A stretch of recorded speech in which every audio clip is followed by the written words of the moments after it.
Welcome to JK exams और स्वागत है आप सभी लोगों का आपके इस चैनल जेके एग्ज़ाम्स में। आज हम ले आए हैं आपके लिए थर्ड नोटिफिकेशन जो कि है जॉब्स के रिलेटेड, जो SSB Jammu and Kashmir service selection board की तरफ से आई है। तो यहाँ पर आप सभी लोगों के लिए मैं ये वीडियो ला रहा हूँ और पूरी तरीके से नोटिफिकेशन का एक एक पॉइंट समझने की कोशिश करेंगे। जी हाँ, वीडियो अगर थोड़ा सा लंबा होगा, मैं आपको रिक्वेस्ट करता हूँ कि आप वीडियो अंत तक ज़रूर देखोगे और कॉमेंट सेक्शन में ज़रूर बता दोगे कि आपको कौन से पॉइंट में दिक्कत आती है। We will try our best to make you clear that very point. जी हाँ, नोटिफिकेशन से ही जॉब की पूरी तरीके से प्रक्रिया स्टार्ट होती है। यहाँ से ही हर कोई पॉइंट सही होना चाहिए ताकि आप फॉर्म भरते समय या आगे कोई गलती ना करो जिससे आपका ये सिलेक्शन रह जाए। एडवर्टाइजमेंट नंबर 3 है 2020 का और यहाँ पर डेट जो इसका दिया गया है वो 1/12/2020 का रखा गया है। पूरी तरीके से अगर हम सब्जेक्ट देखेंगे इस नोटिफिकेशन का है एडवर्टाइजमेंट फॉर डिविजनल और डिस्ट्रिक्ट क्रेडिट पोस्ट्स के लिए है, ठीक है। और ये पोस्ट्स रहेंगे PM package, prime minister package के अंडर।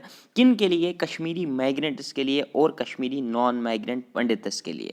पूरी तरीके से यह इस बात समझ लीजिए, ये पूरी तरीके से जो जॉब नोटिफिकेशन निकाली गई है ये रहेगी कश्मीरी माइग्रेंट्स के लिए जो कि बाहर रह रहे हैं और कश्मीरी नॉन माइग्रेंट पंडित्स के लिए, ठीक है। अब अगर इसमें देखेंगे तो ये इन्होंने रेफरेंस दी है डिज़ास्टर मैनेजमेंट की और इसके अलावा रिलीफ रिहेबिलिटेशन और इसके तरीके से इन्होंने इनको रेफरेंस में यहाँ पर दिखाया गया है।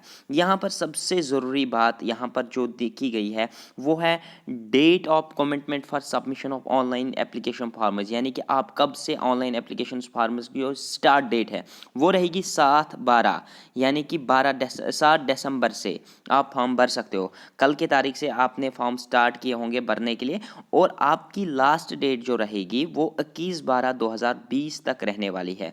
इसके अलावा अगर आपको इन चीज़ों के बारे में डिफरेंट चीज़ें यहाँ पर लिखी गई है।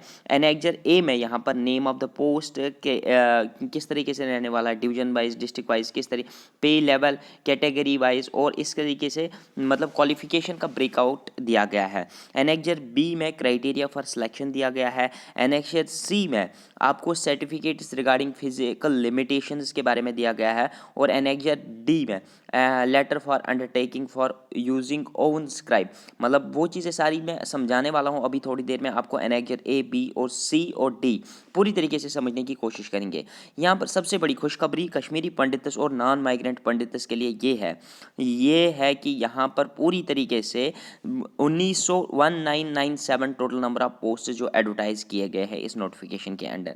Now moving to the next part, यहाँ पर पूरी तरीके से अगर देखेंगे तो अपॉइंटमेंट किस तरीके से होने वाली है इसके अंडर में यहाँ पर लिखा गया है कि अपॉइंटमेंट जो रहेगी वो SRO 412 के अंडर रहेगी जिसका डेट और रेफरेंस डेट यहाँ पर लिखा गया है।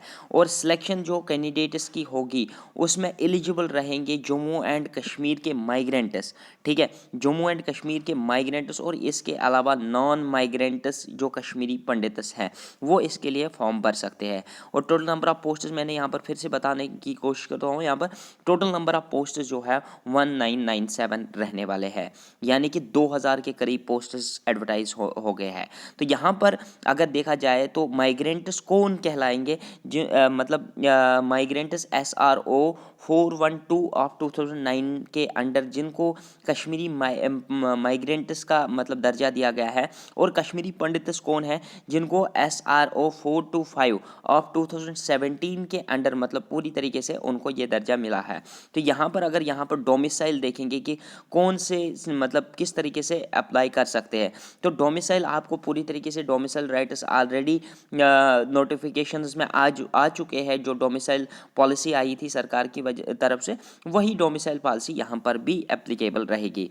नाउ मूविंग टू द यहाँ पर एज क्राइटेरिया, पूरी तरीके से एज क्राइटेरिया देखने की कोशिश कर लीजिए कि एज लिमिट आपका क्या रहने वाला है। अगर आप ओपन मेरिट से बिलोंग करते हो तो आपकी मैक्सिमम एज जो है वो है 40 ईयर्स रखी गई है।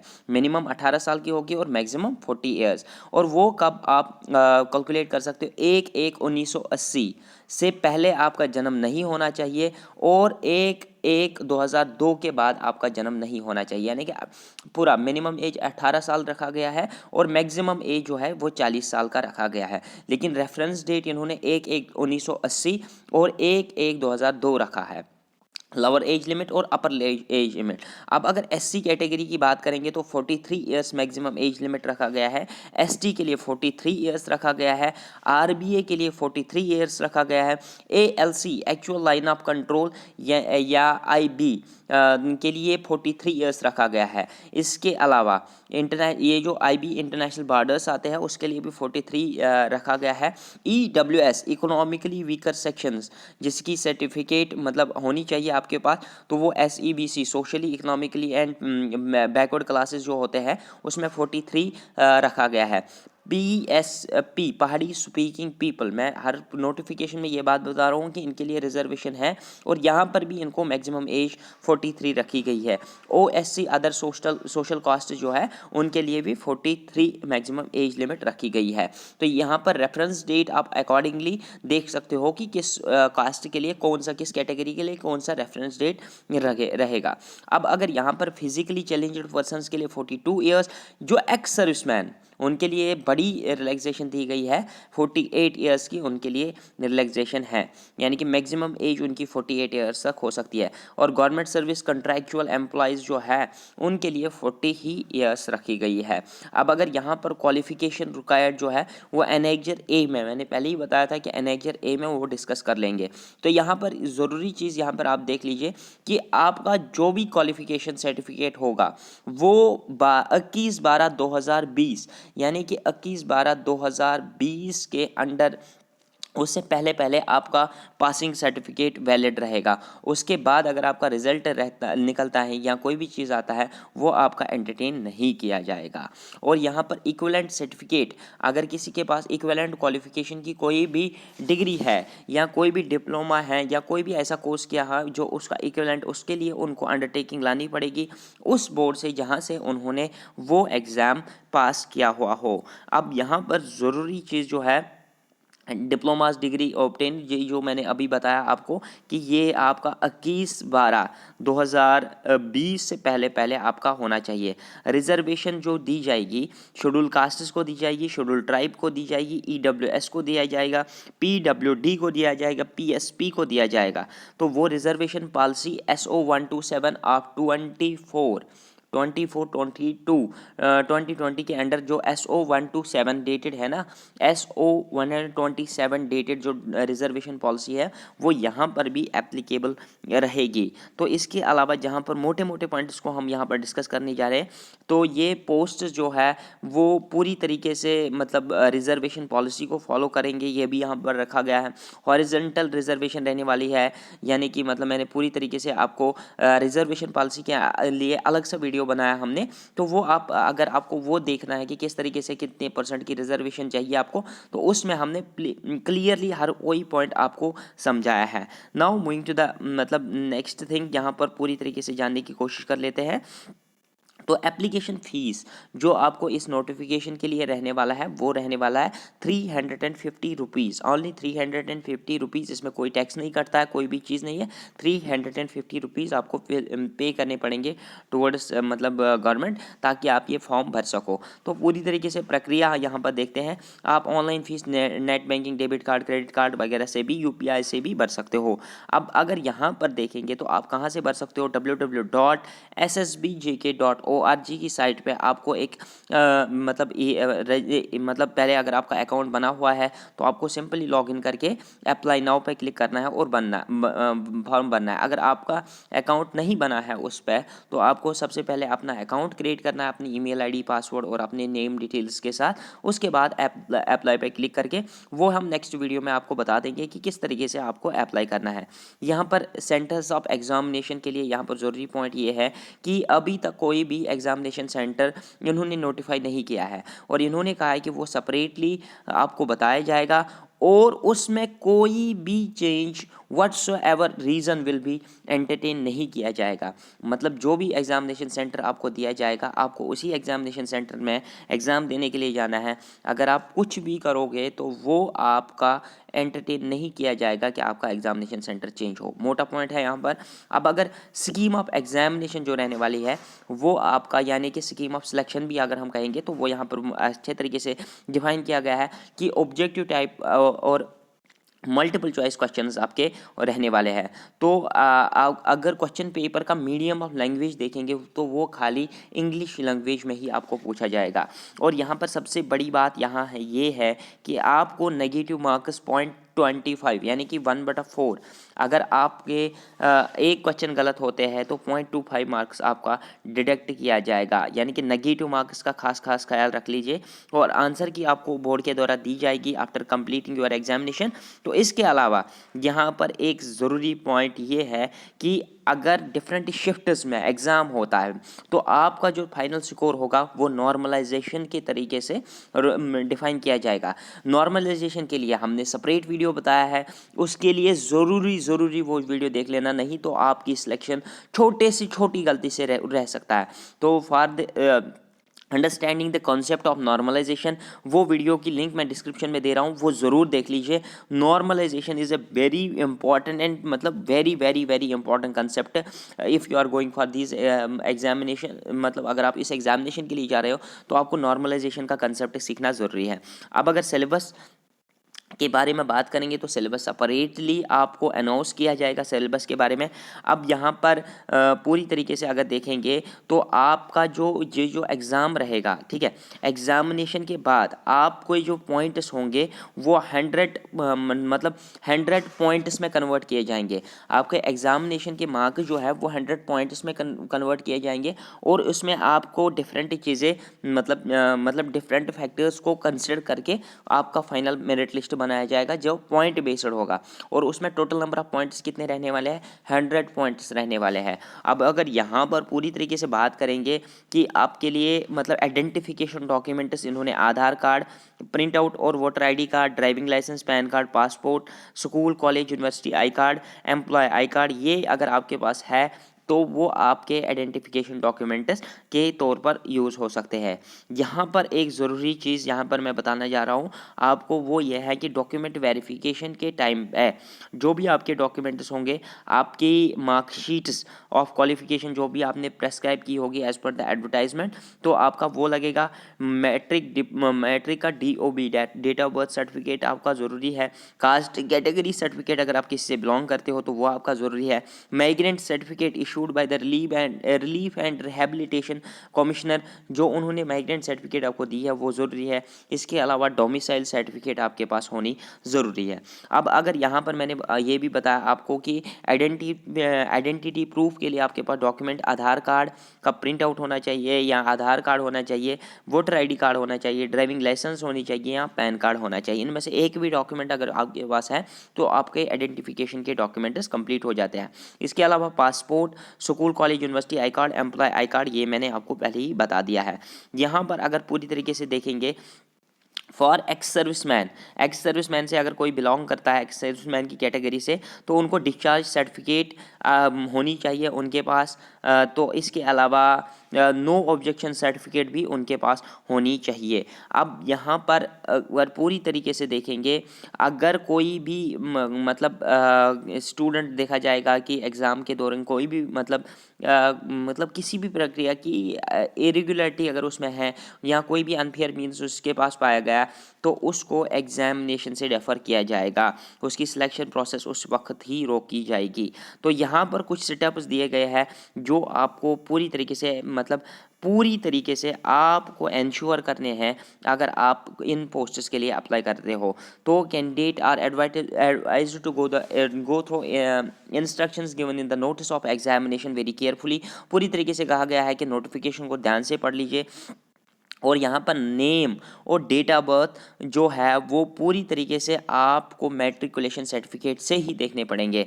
और यहाँ पर candidate are advised in their own interest to submit online application much before the closing time, यानी कि आपका जो लास्ट डेट है उससे पहले पहले आपको अपने फॉर्म्स भर देने हैं, क्योंकि लास्ट के डेज पे कभी कभी जम्मू एंड कश्मीर की हालात ऐसी ख़राब रहती है कि इंटरनेट नहीं चलता है या कोई भी दिक्कत आती है, तो यू शुड डू हरी, और आपको पहले पहले ही फेज़ में अपने एप्लीकेशन फॉर्म्स भरने चाहिए। तो यहाँ पर एक और स्टेप जो स्टेप डी रखा गया है, will not take undertake detailed security of application for, ये मतलब उतना ज़्यादा आप यहाँ से देख सकते हो कि पूरी तरीके से जो जो पॉइंट्स इस नोटिफिकेशन में दिए गए हैं एक बार इनको स्टडी कर लेना, क्योंकि ये चीज़ें आपके लिए बहुत ही ज़्यादा ज़रूरी रहने वाली है। एप्लीकेशन फ़ीस के बारे में इन्होंने यहाँ पर कहा है कि 350 रुपीज़ एप्लीकेशन फ़ीस रहने वाला है, और यह आप फॉर्म ssbjk.org की साइट से भर सकते हो। अगर आपको फॉर्म भरने के बाद कैंसलेशन की ज़रूरत पड़ती है तो आप कैंसिल भी कर सकते हो अपना अपॉइंटमेंट। तो अप्लाई नाउ पे क्लिक करके सेव एंड कंटिन्यू पे क्लिक करके आपको अपना चाहिए ये फॉर्म भर सकते हो। यहाँ पर फोटोग्राफ के लिए साइज़ दिया गया है और 1 MB से लेस साइज़ होना चाहिए हर किसी डॉक्यूमेंट का जो आप अपलोड करने जा रहे हो। यहाँ पर इसके अलावा अगर बात करेंगे पूरी तरीके से, तो यहाँ पर आपका पूरी तरीके से यहाँ पर जिस तरीके से आप भर सकते हो फॉर्म भर सकते हो, तो उसके लिए पूरी प्रक्रिया यहाँ पर समझाई गई है, वो आप एक बार देख सकते हो। और जब मैं दूसरा वीडियो लाऊंगा इसके ऊपर जिसमें आपको क्लियरली बता दूंगा कि आपको किस तरीके से फॉर्म भर लेना है, तो वो उसमें पूरी तरीके से एक एक स्टेप बाय स्टेप आपको गाइड कर लेंगे। यहाँ पर आपको सबसे ज़रूरी चीज़ें TADA के बारे में रखी गई है, और यहाँ पर कैंडिडेट्स के बारे में पे स्केल वगैरह के बारे में कहा गया है। नाउ यहाँ पर रिजर्वेशन भी तो वही मतलब उसी तरीके से रहने वाली है। यहाँ पर ये जो नोटिफिकेशन है इसकी कॉपी गई है कमिश्नर सेक्रेटरी वगैरह, मतलब जो भी एसोसिएटेड एजेंसीज हैं इन पोस्ट्स के रिलेटेड वहाँ पर गई है। तो नंबर ऑफ पोस्ट्स की बात करेंगे, पे स्केल की बात करेंगे, और ये ज़रूरी स्टेप रहता है हर किसी नोटिफिकेशन के बारे में। Post referred by DMRRR, DMRRR name of the department जो रहेगा इसका वो रहेगा फाइनेंस डिपार्टमेंट। उसकी जो पे स्केल रहेगी वो रहेगी 25,500 से लेकर 81,100 के बीच में। तो नेम ऑफ द पोस्ट जो रहेगा सब इंस्पेक्टर कमर्शियल टैक्सेस से स्टेट टैक्स डिपार्टमेंट, उसके डिवीजन कश्मीर के लिए पोस्ट किया गया है, पूरी तरीके डिविजनल वाइज पोस्ट रहने वाला है। ओपन मेरिट के लिए टोटल नंबर ऑफ पोस्ट्स अगर देखेंगे तो 175 पोस्ट्स है। SC की अगर बात करेंगे तो 28 पोस्ट्स, ST 35, और अकॉर्डिंगली कैटेगरीज में डिवाइड किया गया है। अब अगर यहाँ पर फाइनेंस डिपार्टमेंट को देखेंगे तो इनके लिए लेवल 4 25,500 से लेकर 81,100 तक। असिस्टेंट कंपाइलर की पोस्ट डिवीजन कश्मीर के लिए मतलब रखी गई है, और ओपन मेरिट के लिए 325 पोस्ट्स है, और अकॉर्डिंगली कैटेगरी वाइज आप यहाँ नोटिफिकेशन से देख सकते हो। नाउ अगर बात करेंगे एग्रीकल्चरल प्रोडक्शन डिपार्टमेंट जो है उसके लिए लेवल 2 के पोस्ट्स एडवर्टाइज किए गए हैं 19,900 से लेकर 63,200 तक, 19,900 से लेकर 63,200 तक पोस्ट्स पे स्केल रहने वाली है। और यहाँ पर नेम ऑफ द पोस्ट की अगर बात करेंगे तो फील्ड असिस्टेंट की पोस्ट्स हैं डिवीजन कश्मीर के लिए। ओपन मेरिट के लिए 25 पोस्ट्स हैं, और अकॉर्डिंगली कैटेगरीज की तरफ से पोस्ट्स एडवर्टाइज किए गए हैं। अब अगर एग्रीकल्चरल प्रोडक्शन डिपार्टमेंट लेवल 2 के पोस्ट है फिर से फील्ड सुपरवाइजर मशरूम, तो डिवीजन कश्मीर के लिए 25 पोस्ट ओपन मेरिट के लिए है, और अकॉर्डिंगली कैटेगरीज के हिसाब से डिफरेंट नंबर ऑफ पोस्ट्स रखे गए हैं। अब अगर यहाँ पर करेंगे बात food civil supplies and consumer affairs department में post level SL1 salary level 1 जो है 14,800 से लेकर 47,100 तक इनकी पे स्केल रखी गई है, और इसका डिपार्टमेंट असिस्टेंट के पोस्ट्स एडवर्टाइज किए गए हैं। ये डिस्ट्रिक्ट श्रीनगर के लिए एडवर्टाइज किए गए हैं। इनके लिए पोस्ट्स 15 रहने वाले हैं ओपन मेरिट के लिए, और कैटेगरीज के लिए रिजर्वेशन में अकॉर्डिंगली रखा गया है। अब अगर यहाँ पर सेम डिपार्टमेंट है food civil services consumer affairs department, salary level same ही रहेगी। यहाँ पर भी डिपार्टमेंट असिस्टेंट है लेकिन बड़गाम के लिए, अब अगर इसी तरीके से देखें बांडीपोरा के लिए 15 पोस्ट्स रखे गए हैं। फूड डिपार्टमेंट में ही बारामूला के लिए यहाँ पर ओपन मेरिट में 15 पोस्ट्स रहेंगे। कुपवारा में 15 पोस्ट्स, गांधरबल में 15, पुलवामा में 15, शोपियान में 15, कुलगाम में 15, अनंतनाग में 15, श्रीनगर में यहाँ पर रेवेन्यू डिपार्टमेंट की बात करते हैं। फूड डिपार्टमेंट हमने कंप्लीट कर दिया। ये रेवेन्यू डिपार्टमेंट अगर देखेंगे तो सैलरी लेवल 1 ही रहेगी। यहाँ पर 14,800 से लेकर 47,100 की सैलरी लेवल रहने वाली है और इनमें क्लास 4 के पोस्ट्स फिल करने हैं। श्रीनगर में 28 पोस्ट्स रहने वाले हैं ओपन मेरिट के लिए और कैटेगरी के लिए अकॉर्डिंगली। रेवेन्यू डिपार्टमेंट में ही बडगाम के लिए 28 पोस्ट्स रहने वाले हैं क्लास 4 के पोस्ट्स। रेवेन्यू डिपार्टमेंट में ही यहाँ पर बांडीपोरा के लिए क्लास 4 के 28 पोस्ट्स। रेवेन्यू डिपार्टमेंट में ही बारामूला के 28 पोस्ट्स, कुपवारा के क्लास 4 के 28 पोस्ट्स, गांधरबल के 28 पोस्ट्स, पुलवामा में क्लास 4 के लिए 28 पोस्ट्स। इसके अलावा शोपियान में 28 पोस्ट्स, रेवेन्यू डिपार्टमेंट में ही कुलगाम में 28 पोस्ट्स और अनंतनाग में 28 पोस्ट्स। अगर पूरी तरीके से देखेंगे तो टोटल जो ओपन मेरिट के लिए पोस्ट्स रहने वाले हैं, चाहे वो रेवेन्यू डिपार्टमेंट हो, चाहे वो फूड डिपार्टमेंट हो या चाहे वो कोई मतलब टैक्सेस का डिपार्टमेंट हो, तो इनमें आपका total number of posts open merit में रहने वाले हैं 1003 पोस्ट्स। और इसी तरीके से कैटेगरीज में अगर देखेंगे तो डिफरेंट नंबर ऑफ पोस्ट्स रखे गए हैं। अगर टोटल नंबर ऑफ पोस्ट्स की बात करेंगे तो हमारे पास टोटल नंबर ऑफ पोस्ट्स जो आते हैं 1997, यानी कि 2000 के करीब पोस्ट्स रहने वाले हैं। यहाँ पर एनेक्जर बी अगर हम देखेंगे तो यहाँ पर marks obtained in written test out of the maximum marks shall be proportionally converted into 100 points. ये आप चीज़ याद रख लीजिए कि आपके जितने भी मार्क्स होंगे उनको 100 पॉइंट्स में कन्वर्ट किया जाएगा। यहाँ पर पूरी तरीके से हमने अब आते हैं एनेक्जर सी पे।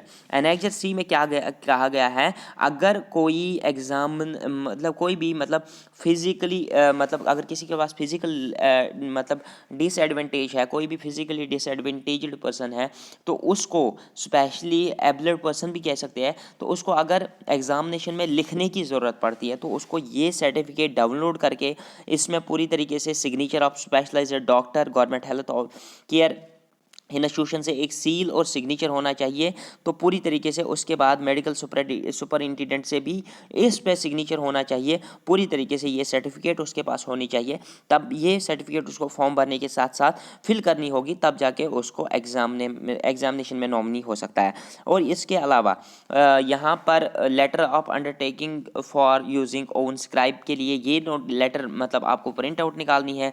उसके बाद इसमें signature of the candidate with disability होना चाहिए और डेट प्लेस आपको ये फिल कर देना है। उसके बाद ये चीज़ आपके लिए एप्लीकेबल रहेगा। आई होप कि आपने वीडियो अच्छे तरीके से देखा होगा और एप्लीकेशन का हर कोई चीज़, इस जो नोटिफिकेशन आया था इसका हर कोई चीज़ आपने अच्छे तरीके से सीख गए। यहाँ पर जो भी मोटे पॉइंट थे मैंने आपको बता दिया है। चैनल को सब्सक्राइब करके रखिए ताकि हम आपको एक एक पॉइंट की कोचिंग करवा सके फ्री ऑफ एनी कॉस्ट। इस चैनल पर पूरी तरीके से आपके साथ रहेंगे तब तक जब तक आपकी सिलेक्शन नहीं रहेगी। और डेली लेक्चर्स के लिए सब्सक्राइब करके रखिए, घंटी का आइकन दबा के रखिए ताकि आपको लेटेस्ट नोटिफिकेशंस मिलते रहे। Thanks for watching this video. I hope you may enjoy this video.